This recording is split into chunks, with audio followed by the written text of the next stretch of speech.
Good morning बच्चों। आज हम पढ़ेंगे सर्वोच्च या उच्चतम न्यायालय के गठन और उसके अधिकार तथा शक्तियों के बारे में कि सर्वोच्च न्यायालय का संगठन या गठन किस प्रकार होता है और सर्वोच्च न्यायालय के क्या क्या अधिकार, कार्य और शक्तियां हैं। तो सर्वोच्च न्यायालय के संगठन को हम निम्नलिखित बिंदुओं के माध्यम से समझ सकते हैं। सबसे पहले है न्यायाधीशों की संख्या, यानी इसमें न्यायाधीशों की अधिकतम संख्या कितनी हो सकती है। तो मूल भारतीय संविधान में अर्थात शुरुआत में सर्वोच्च न्यायालय के लिए एक मुख्य न्यायाधीश तथा 7 अन्य न्यायाधीशों की व्यवस्था की गई थी, लेकिन सन 2008 से इसमें परिवर्तन करते हुए उच्चतम न्यायालय के न्यायाधीशों की संख्या जो है वो मुख्य न्यायाधीश सहित 31 कर दी गई है। तो इस प्रकार वर्तमान में सर्वोच्च न्यायालय के कुल न्यायाधीशों की संख्या जो है मुख्य न्यायाधीश सहित 31 है। इनमें एक हो गया मुख्य न्यायाधीश और 30 हो गए अन्य न्यायाधीश। दूसरा पॉइंट है न्यायाधीशों की नियुक्ति। तो सर्वोच्च न्यायालय के न्यायाधीशों की नियुक्ति जो है वो भारत के राष्ट्रपति के द्वारा की जाती है और मुख्य न्यायाधीश की नियुक्ति के संबंध में राष्ट्रपति जो है वो सर्वोच्च न्यायालय या उच्च न्यायालय के ऐसे अन्य न्यायाधीशों से परामर्श या सलाह लेता है जिनसे परामर्श लेना वह उचित या आवश्यक समझता है। और वर्तमान में न्यायाधीशों की नियुक्ति जो है वो कॉलेजियम प्रणाली के अंतर्गत की जाती है। इस प्रणाली में सर्वोच्च न्यायालय के मुख्य न्यायाधीश तथा 4 अन्य वरिष्ठतम न्यायाधीशों का एक समूह बनाया जाता है, एक दल बनाया जाता है जो राष्ट्रपति को नाम प्रस्तावित करते हैं, यानी न्यायाधीश के लिए नाम लिखकर भेजते हैं और राष्ट्रपति जो है उन्हीं नामों में से न्यायाधीशों की नियुक्ति करता है। तो इस प्रकार दूसरा पॉइंट हो गया न्यायाधीशों की नियुक्ति कि सर्वोच्च न्यायालय के न्यायाधीशों की नियुक्ति भारत का राष्ट्रपति करता है और मुख्य न्यायाधीश की नियुक्ति के संबंध में राष्ट्रपति ऐसे सर्वोच्च न्यायालय या उच्च न्यायालय के ऐसे अन्य न्यायाधीशों से परामर्श लेता है जिनसे परामर्श लेना वह उचित समझता है। और वर्तमान में न्यायाधीशों की जो नियुक्ति है वो कॉलेजियम प्रणाली के अंतर्गत की जाती है, जिसमें सर्वोच्च न्यायालय के मुख्य न्यायाधीश तथा 4 अन्य वरिष्ठतम न्यायाधीशों का एक समूह या दल बना दिया जाता है और वह समूह या दल राष्ट्रपति को कुछ नाम प्रस्तावित करता है। राष्ट्रपति उन्हीं नामों में से न्यायाधीशों की नियुक्ति करता है। अब अगला पॉइंट है योग्यताएं। सर्वोच्च न्यायालय का न्यायाधीश बनने के लिए निम्नलिखित योग्यताओं का होना आवश्यक है। सबसे पहला है कि वह व्यक्ति भारत का नागरिक हो। दूसरी योग्यता है वह किसी उच्च न्यायालय या दो से अधिक न्यायालयों में लगातार कम से कम 5 वर्ष तक न्यायाधीश यानी जज के रूप में कार्य कर चुका हो, या किसी उच्च न्यायालय या अन्य न्यायालयों में लगातार 10 वर्षों तक अधिवक्ता यानी वकील के रूप में कार्य कर चुका हो, या राष्ट्रपति की दृष्टि में, राष्ट्रपति की नज़रों में वह कानून का उच्च कोटि का ज्ञाता हो, विद्वान हो। तो इस प्रकार सर्वोच्च न्यायालय का न्यायाधीश बनने के लिए निम्नलिखित योग्यताओं का होना आवश्यक है कि वह भारत का नागरिक हो, दूसरा वह किसी उच्च न्यायालय या दो से अधिक न्यायालयों में लगातार 5 वर्ष तक न्यायाधीश के रूप में काम कर चुका हो, या फिर किसी उच्च न्यायालय या अन्य न्यायालयों में लगातार 10 वर्षों तक अधिवक्ता यानी वकील के रूप में कार्य कर चुका हो, या फिर राष्ट्रपति की दृष्टि में वह व्यक्ति कानून का उच्च कोटि का ज्ञाता हो। चौथा है कार्यकाल। सामान्यतः सर्वोच्च न्यायालय का प्रत्येक न्यायाधीश जो होता है उसका कार्यकाल 65 वर्ष की आयु तक होता है, यानी वो 65 वर्ष की आयु तक अपने पद पर बना रह सकता है। लेकिन सिद्ध कदाचार या असमर्थता के कारण संसद के द्वारा महाभियोग की प्रक्रिया के अंतर्गत न्यायाधीश को उसके पद से कार्यकाल से पूर्व भी हटाया जा सकता है। सिद्ध कदाचार यानी अगर संसद को लगे कि सर्वोच्च न्यायालय के जो न्यायाधीश हैं वो सही ढंग से अपने कार्य, अपने कर्तव्यों का निर्वहन नहीं कर रहे हैं या संविधान की अवहेलना कर रहे हैं, तो ऐसी परिस्थिति में उनके खिलाफ अविश्वास प्रस्ताव पारित यानी महाभियोग पारित करके और सर्वोच्च न्यायालय के न्यायाधीशों को उनके पद से हटाया जा सकता है। तो ये कार्यकाल वाला दोबारा बोल देता हूँ कि सामान्यतः सर्वोच्च न्यायालय का प्रत्येक न्यायाधीश 65 वर्ष की आयु तक अपने पद पर बना रह सकता है, लेकिन सिद्ध कदाचार या असमर्थता के कारण संसद के द्वारा महाभियोग पारित करके न्यायाधीश को उसके पद से कार्यकाल से पूर्व भी हटाया जा सकता है। और अंतिम पॉइंट है वेतन, भत्ते व अन्य सुविधाएं। तो इसके अंतर्गत सर्वोच्च न्यायालय के मुख्य न्यायाधीश व अन्य न्यायाधीशों को समय समय पर भारतीय संसद के द्वारा निर्धारित वेतन, भत्ते, निवास स्थान, सहायक कर्मचारी व अन्य सुविधाएं प्रदान की जाती है।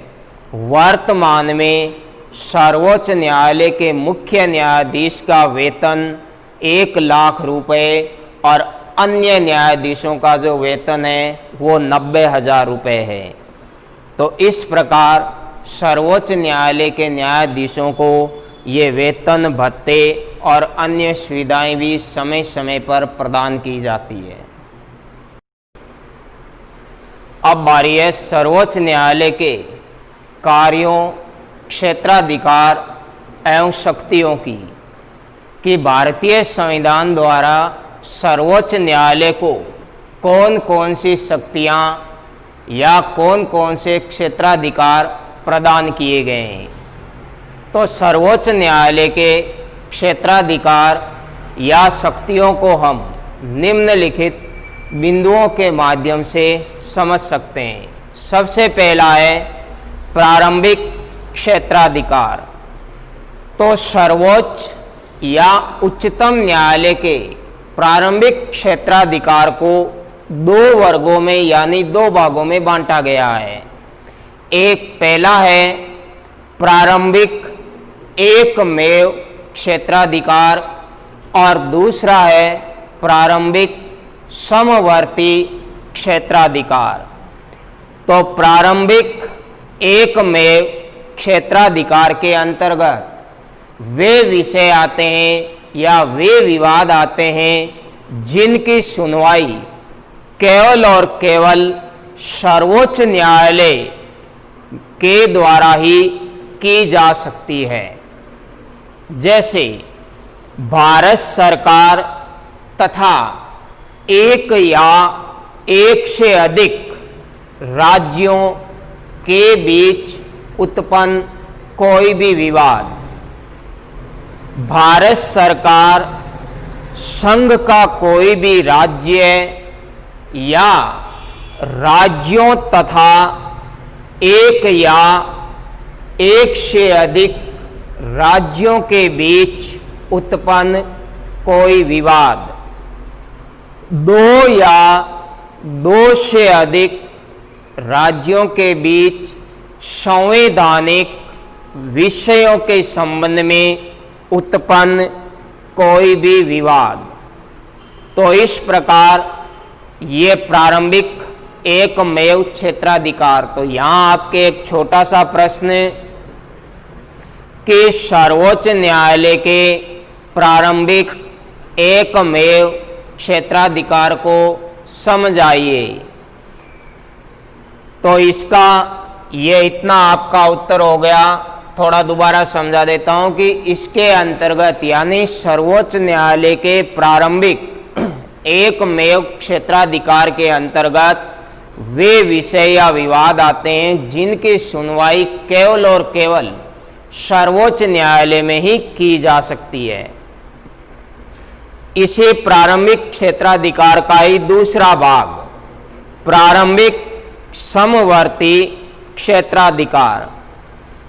तो इसके अंतर्गत मौलिक अधिकारों के उल्लंघन से यानी मौलिक अधिकारों के हनन से संबंधित जो विवाद है वे विवाद चाहे तो पहले किसी राज्य के उच्च न्यायालय में या फिर सीधे सर्वोच्च न्यायालय में प्रस्तुत किए जा सकते हैं। इस प्रकार प्रारंभिक क्षेत्राधिकार का दूसरा भाग हो गया प्रारंभिक समवर्ती क्षेत्राधिकार। तो इसके अंतर्गत मौलिक अधिकारों के उल्लंघन से संबंधित कोई भी विवाद है तो वो विवाद चाहे तो पहले किसी राज्य के उच्च न्यायालय यानी हाई कोर्ट में या फिर सीधे सर्वोच्च न्यायालय यानी सुप्रीम कोर्ट में प्रस्तुत किए जा सकते हैं। अब सर्वोच्च न्यायालय की दूसरी शक्ति है अपीलीय क्षेत्राधिकार यानी अपील करना। अब अपील करना किसे कहते हैं तो इसको थोड़ा सा समझा देता हूं कि किसी निचली अदालत के द्वारा दिए गए निर्णय के विरुद्ध ऊपर की अदालत में विवाद दायर करना या मुकदमा दायर करना या ऊपर की अदालत में जाना अपील करना कहलाता है। अपील करना किसे कहते हैं तो किसी निचली अदालत के द्वारा दिए गए निर्णय के विरुद्ध ऊपरी अदालत में जाना अपील करना कहलाता है। तो सर्वोच्च न्यायालय के अपीलीय क्षेत्राधिकार को 4 भागों में बांटा गया है। अपीलीय क्षेत्राधिकार के अंतर्गत सबसे पहला है संवैधानिक मामले। यदि उच्च न्यायालय यह प्रमाणित कर दे, यानी यह साबित कर दे कि इस विवाद में संविधान की व्याख्या से संबंधित कानून का कोई महत्वपूर्ण प्रश्न छिपा हुआ है या निहित है, तो उच्च न्यायालय के निर्णय के विरुद्ध अपील सर्वोच्च न्यायालय में भी की जा सकती है। दूसरा है इसी में दीवानी मामले। अब दीवानी मामले क्या होते हैं? जमीन जायदाद, किराया, विवाह, तलाक, संविदा आदि से संबंधित जो मामले होते हैं उन्हें दीवानी मामले या दीवानी विवाद कहते हैं। जमीन जायदाद, किराया, विवाह, तलाक, संविदा आदि से संबंधित जो मामले हैं उन्हें दीवानी मामले कहते हैं। तो दीवानी मामले यानी ऐसे सभी दीवानी मामलों की अपील भी सर्वोच्च न्यायालय में की जा सकती है, जिसमें उच्च न्यायालय यह प्रमाणित कर दे कि इस विवाद में कानून की व्यवस्था या कानून की व्याख्या से संबंधित कोई सारपूर्ण महत्वपूर्ण प्रश्न निहित है। इसी में अपीलीय क्षेत्राधिकार में ही तीसरा भाग है फौजदारी मामले, यानी चोरी, हत्या, लूटपाट, डकैती, मारपीट आदि से संबंधित जो मामले हैं वो फौजदारी मामले कहलाते हैं। चोरी, हत्या, लूटपाट, डकैती, मारपीट आदि से संबंधित जो मामले हैं वो फौजदारी मामले या फौजदारी विवाद कहलाते हैं। तो फौजदारी मामलों के अंतर्गत उन सभी विवादों में उच्च न्यायालय के निर्णय के विरुद्ध अपील की जा सकती है, जिनमें उच्च न्यायालय ने नीचे के न्यायालय के ऐसे किसी निर्णय को रद्द करके, खारिज करके अभियुक्त को मृत्युदंड दे दिया हो, जिसमें निचली अदालत ने अभियुक्त को अपराध मुक्त कर दिया था, यानी सजा से, अपराध से बरी कर दिया था। इसी में दूसरा पॉइंट, उच्च न्यायालय ने निचली अदालत में चल रहे किसी विवाद को अपने यहाँ लेकर अभियुक्त को मृत्युदंड दे दिया हो या मृत्युदंड की सजा दे दी हो। इसी में तीसरा पॉइंट, उच्च न्यायालय यह प्रमाणित कर दे कि मामला सर्वोच्च न्यायालय में अपील करने योग्य है।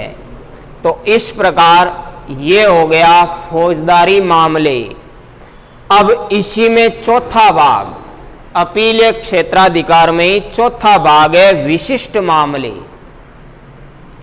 तो कुछ मामले ऐसे होते हैं जो ऊपर वर्णित इन तीनों श्रेणियों में नहीं आते हैं, लेकिन उनमें सर्वोच्च न्यायालय का हस्तक्षेप यानी दखल अंदाजी करना आवश्यक हो जाता है।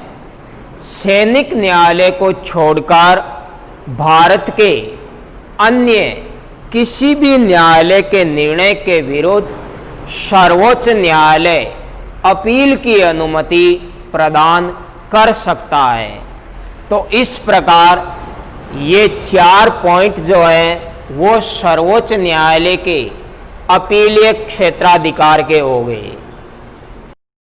अगली शक्ति है पुनर्विचार संबंधी शक्ति। तो भारतीय संविधान के अनुच्छेद 137 के अनुसार यदि किसी विवाद के संबंध में कोई नवीन तथ्य या नई बात ध्यान में आए तो सर्वोच्च न्यायालय अपने द्वारा दिए गए पूर्व निर्णय पर फिर से विचार विमर्श कर सकता है।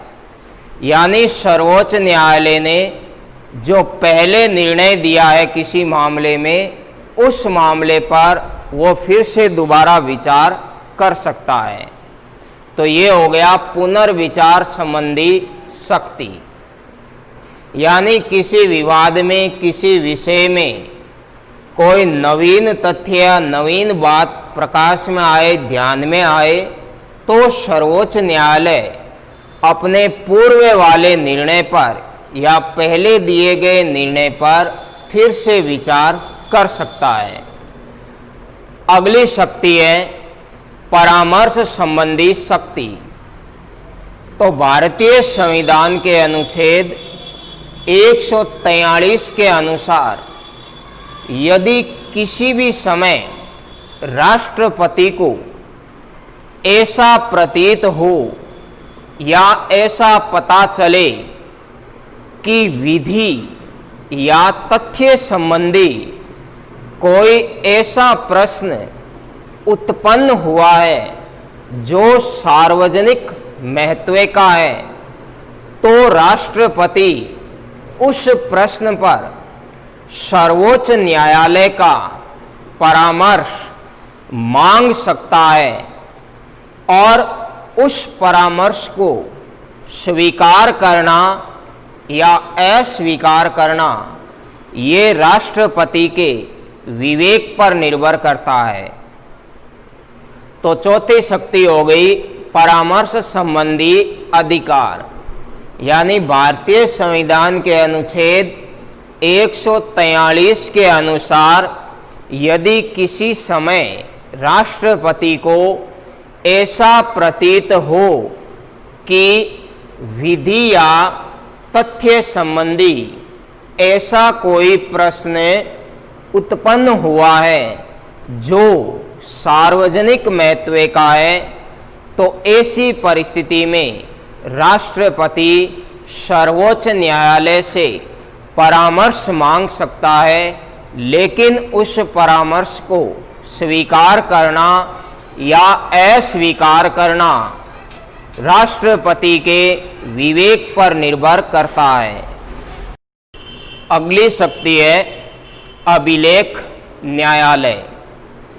तो सर्वोच्च न्यायालय को अभिलेख न्यायालय का दर्जा भी प्रदान किया गया है, क्योंकि सर्वोच्च न्यायालय के निर्णय सभी जगह साक्ष्य के रूप में यानी प्रमाण के रूप में स्वीकार किए जाएंगे और इन्हें किसी भी न्यायालय में प्रस्तुत किए जाने पर या पेश किए जाने पर इनकी प्रामाणिकता पर कोई सवाल नहीं उठाया जाएगा। इसी में दूसरा पॉइंट है कि सर्वोच्च न्यायालय के द्वारा न्यायालय अवमानना के लिए यानी न्यायालय के आदेश के उल्लंघन के लिए किसी भी प्रकार का दंड दिया जा सकता है। तो पांचवी शक्ति है अभिलेखीय न्यायालय, कि सर्वोच्च न्यायालय को अभिलेख न्यायालय भी कहा जाता है, क्योंकि इसके निर्णय सभी जगह साक्ष्य के रूप में स्वीकार किए जाएंगे और इनकी प्रामाणिकता पर किसी भी प्रकार का सवाल नहीं उठाया जाएगा तथा इस न्यायालय के द्वारा न्यायालय अवमानना यानी न्यायालय के आदेशों की निर्णयों का उल्लंघन करने के लिए किसी भी प्रकार का दंड दिया जा सकता है। तो इस पर एक प्रश्न हो गया कि सर्वोच्च न्यायालय को अभिलेख न्यायालय क्यों कहा जाता है। तो सर्वोच्च न्यायालय को अभिलेख न्यायालय क्यों कहा जाता है, तो ये जितना मैंने इसमें ब्रैकेट बनाया है ये इतना इस प्रश्न का आपके उत्तर होगा, और ये दो छोटे छोटे पॉइंट होंगे इसमें। अगली शक्ति है मौलिक अधिकारों का रक्षक। तो भारत का अर्थात देश का जो सर्वोच्च न्यायालय है वो नागरिकों के मौलिक अधिकारों यानी मूल अधिकारों का रक्षक है, और न्यायालय इन मौलिक अधिकारों की रक्षा के लिए 5 प्रकार के लेख या 5 प्रकार की रिट जारी कर सकता है। अब ये रिट क्या है, तो सर्वोच्च न्यायालय मौलिक अधिकारों की रक्षा के लिए किसी भी कार्य को करने से रोकने अथवा उस कार्य को जारी रखने का आदेश दे सकता है, इसे ही रिट कहा जाता है।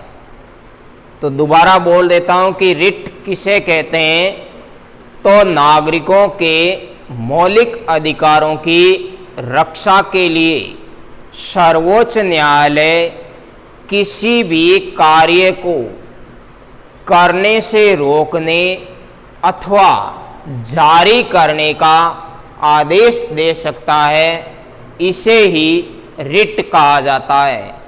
और सर्वोच्च न्यायालय नागरिकों के मौलिक अधिकारों की रक्षा के लिए 5 प्रकार की रिट जारी कर सकता है। सबसे पहले बंदी प्रत्यक्षीकरण, दूसरी है परमादेश, तीसरी है प्रतिषेध, चौथी है अधिकार पृच्छा, और 5वीं रिट है उत्प्रेषण लेख। इस प्रकार सर्वोच्च न्यायालय ये 5 प्रकार के लेख या 5 प्रकार की रिट जारी कर सकता है। तो इस पर एक छोटा सा प्रश्न हो गया कि सर्वोच्च न्यायालय कितने प्रकार की रिट या लेख जारी कर सकता है, तो सर्वोच्च न्यायालय नागरिकों के मौलिक अधिकारों की रक्षा के लिए 5 प्रकार के लेख या रिट जारी कर सकता है। ये 5 नाम आ जाएंगे। अगला 7वीं शक्ति है, वो है संविधान का संरक्षण अथवा न्यायिक पुनर्विलोकन की शक्ति। संविधान का संरक्षण या न्यायिक पुनर्विलोकन की शक्ति। तो संविधान द्वारा सर्वोच्च न्यायालय को कानूनों की वैधानिकता की जांच करने की शक्ति प्रदान की गई है। संविधान द्वारा सर्वोच्च न्यायालय को कानूनों की वैधानिकता की जांच करने की शक्ति प्रदान की गई है।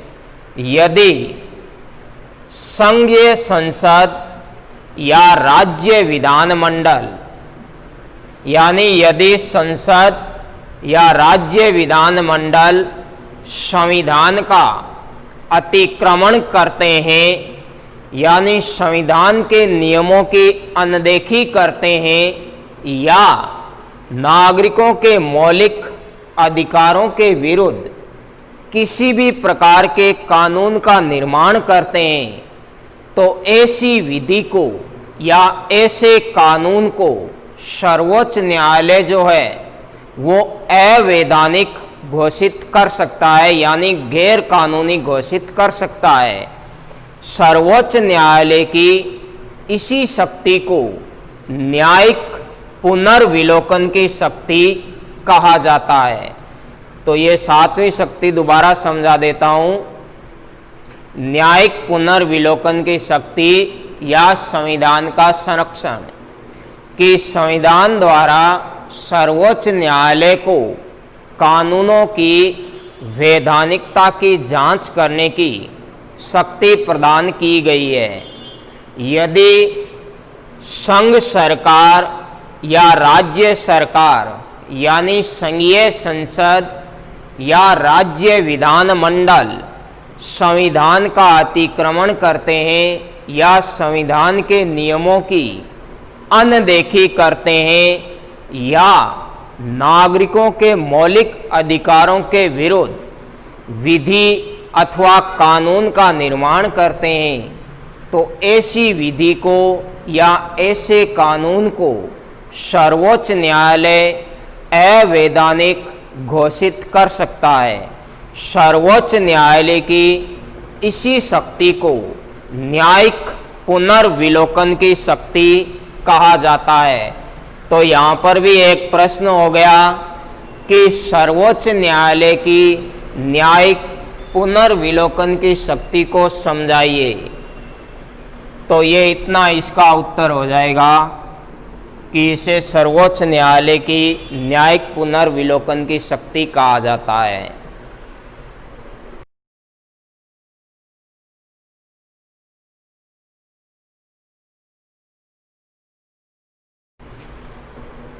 अब मैंने यहाँ पे कुछ शेष बचे हुए प्रश्न इस पाठ के, क्योंकि यह अध्याय अब आज कंप्लीट हो गया है, तो इसके शेष बचे हुए कुछ और प्रश्न मैंने बोर्ड पे लिख दिए हैं। 31वां प्रश्न है, सर्वोच्च न्यायालय यानी उच्चतम न्यायालय के संगठन, क्षेत्राधिकार एवं शक्तियों का वर्णन कीजिए। ये निबंधात्मक प्रश्न है। तो जहाँ से सर्वोच्च न्यायालय शुरू करवाया था वहाँ से लेके और अंतिम पॉइंट तक इस प्रश्न में उत्तर आएगा, यानी ये निबंधात्मक प्रश्न है। अब इसी निबंधात्मक प्रश्न में से या इसी सर्वोच्च न्यायालय के संगठन और क्षेत्राधिकार में से अन्य कुछ प्रश्न जो बीच में से बने वो भी मैंने बोर्ड पे लिख दिए हैं। 32वां प्रश्न है, उच्चतम न्यायालय का या सर्वोच्च न्यायालय का न्यायाधीश बनने के लिए किन किन योग्यताओं या अर्हताओं का होना आवश्यक है। तो यानी सर्वोच्च न्यायालय का न्यायाधीश बनने की जो योग्यताएं वो आपको इसमें लिखनी है। 33वां प्रश्न है, सर्वोच्च न्यायालय के प्रारंभिक क्षेत्राधिकार का वर्णन कीजिए। तो संगठन सर्वोच्च न्यायालय की शक्तियों के अंतर्गत मैंने आपको एक पॉइंट लिखवा रखा है, सर्वोच्च न्यायालय का प्रारंभिक क्षेत्राधिकार। इसके अंतर्गत सर्वोच्च न्यायालय के प्रारंभिक क्षेत्राधिकार के 2 पॉइंट मैंने लिखवाए। एक तो प्रारंभिक एकमेव क्षेत्राधिकार और दूसरा प्रारंभिक समवर्ती क्षेत्राधिकार। वो दोनों पॉइंट इस प्रश्न के उत्तर में आएंगे। 34वां प्रश्न है, सर्वोच्च न्यायालय के प्रारंभिक एकमेव क्षेत्राधिकार से आप क्या समझते हैं। तो इसका उत्तर भी इसी प्रश्न के पॉइंट में है। फिर 35वां प्रश्न है, सर्वोच्च न्यायालय या उच्चतम न्यायालय के अपीलीय क्षेत्राधिकार का वर्णन कीजिए। तो अपीलीय क्षेत्राधिकार के अंतर्गत 4 प्रकार के जो अपीलीय मामले हैं वो मैंने लिखवा रखे हैं, वो चारों इस प्रश्न के उत्तर में आएंगे। फिर 36वां प्रश्न है, उच्चतम न्यायालय को अभिलेख न्यायालय क्यों कहा जाता है।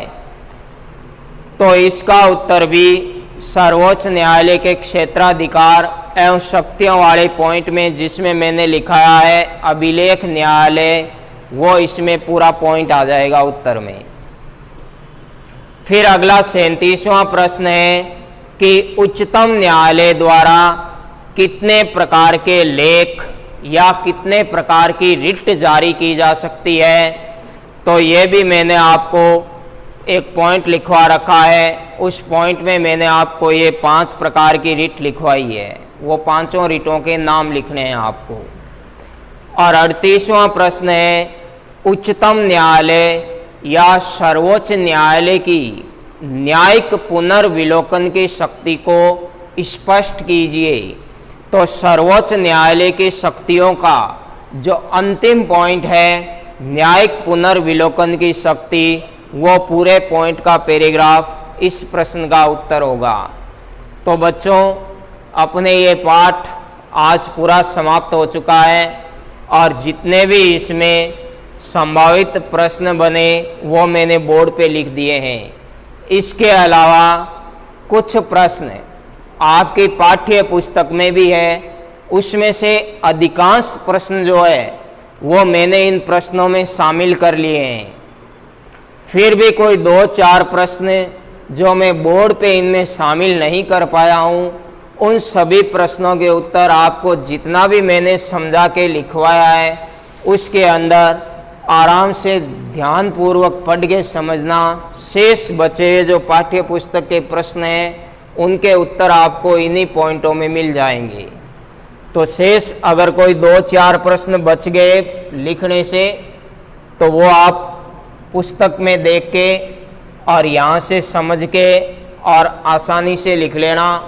फिर भी कोई दिक्कत है तो मैं कुछ बचे प्रश्न अगले वीडियो में और शामिल कर दूंगा। धन्यवाद।